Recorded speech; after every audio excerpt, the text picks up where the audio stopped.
So last night I was casually browsing shoe websites, as you do, and I realized that I still have time to complete the Triforce. I may not have a home, but that doesn't mean I can't realize my other goals. My more important goals. So I went on the Nike ID designer and I designed these amazing, beautiful PBFB Air Force Ones. They look like 80s Pepsi. I don't care if it looks like 80s Pepsi.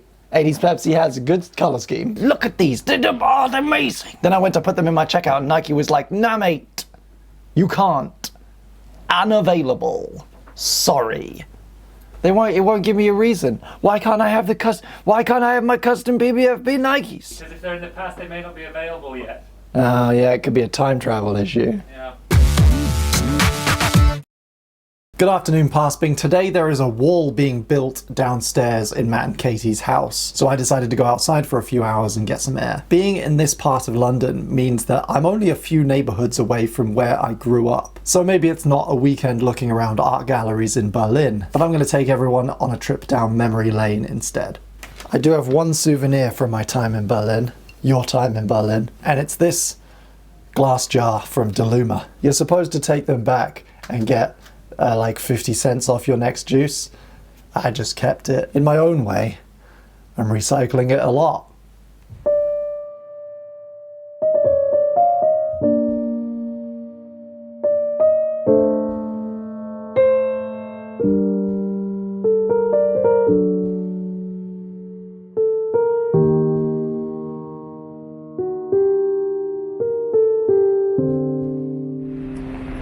Welcome to Walthamstow High Street. A lot of this fancy looking stuff was not here when I was 5. This is one of the most bustling multicultural areas in London. I'm not gonna lie, it was a bit more gross when I was a kid, but I feel incredibly blessed to have grown up here. Ah, the market.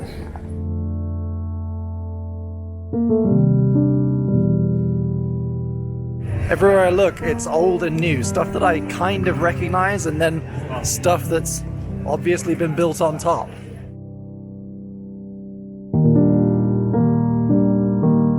Okay, this bit is really glowing up.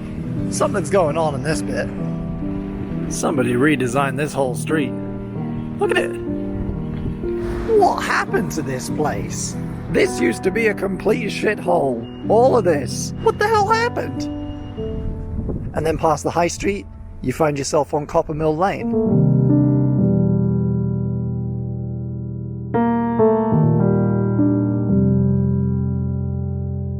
That's where I went to school.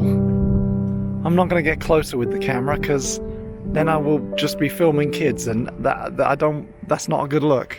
This walk from the school gates to the end of this street where my house is, I used to feel like a million miles. I'm taller than this fence. How's that even possible?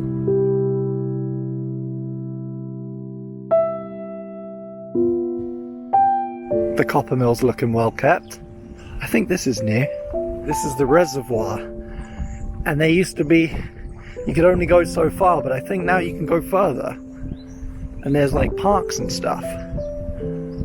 Oh man. Oh hey, somebody did an art. Somebody did an amazing piece of art opposite my house. Elmfield Road. I used to live in that house. Well, actually, those two houses. The people that bought it from us, they split it down the middle. They turned it into two, so I grew up a little bit in that one and a little bit in that one. Our first cat died in there, fell in and drowned. At least that's what Mum and Dad told me. Little house on the end. This is a lot to take in.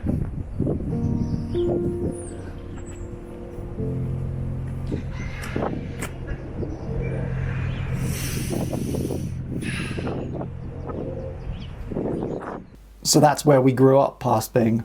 And it feels strangely comforting at this point in my life where I really have no place to be, to at least be near somewhere with which I have so much personal history. It's got me thinking about the places and the things that make me feel at home in my life. The significant locations in London where I've lived, the 2 or 3 neighbourhoods in America where I've spent the most time, the European cities I've been lucky enough to visit, all of those combined over the years. That's where I've lived. As lovely a sentiment as that is, and as free and inspired as I feel today past Bing, it doesn't help me practically though. So, if you'll excuse me, I need to go call some banks.